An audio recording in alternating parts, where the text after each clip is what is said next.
Kira-kira ciri-ciri orang yang terkena diabetes itu kayak gimana sih dok awalnya? Seringkali diabetes itu tidak ketahuan kan, menghanyutkan. Jadi ketahuannya itu ketika orang itu serangan jantung, lalu dokter jantung meriksa ternyata ada gula. Orang kena stroke ternyata ada gula. Bahkan giginya yang tidak rata, tidak sehat, lalu dokter gigi minta periksakan gula, ternyata ada gula.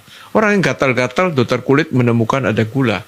Ya, jadi seringkali kita tidak tahu bahwa diabetes itu menghanyutkan, tidak tahu gejalanya. Tapi umumnya tanda-tanda awalnya itu orang itu karena gula banyak, gula itu keluar di kencing, gula menarik air, kencingnya jadi banyak. Jadi orang itu sering pipis-pipis. Ya, jadi gejala awalnya bisa pipis-pipis. Kadang-kadang, kenapa sih pipis-pipis?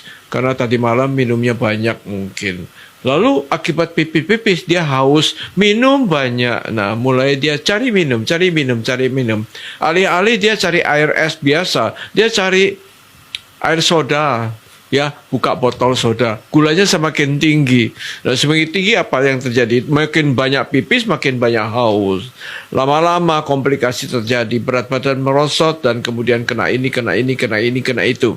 Jadi ciri-cirinya adalah berat badan makin turun, lalu makin sering kencing, makin sering haus. Ya, haus, kencing, tapi berat badan lama-lama ya turun.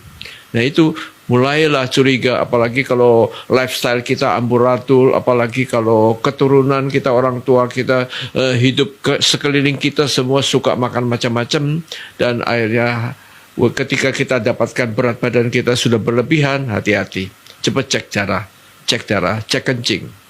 Oke, jadi ciri-cirinya sering Pipis. buang air kecil ya, BAK ya dok ya?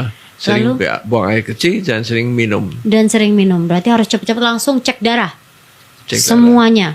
Ya, yang kalau lengkap. ada tanda-tanda ya, jangan gelagat ke arah gula nih, mulai ngantuk-ngantuk, mulai gemuk, mulai berat badan, kemudian merosot tajam, ya periksakan darah, tidak ada salahnya.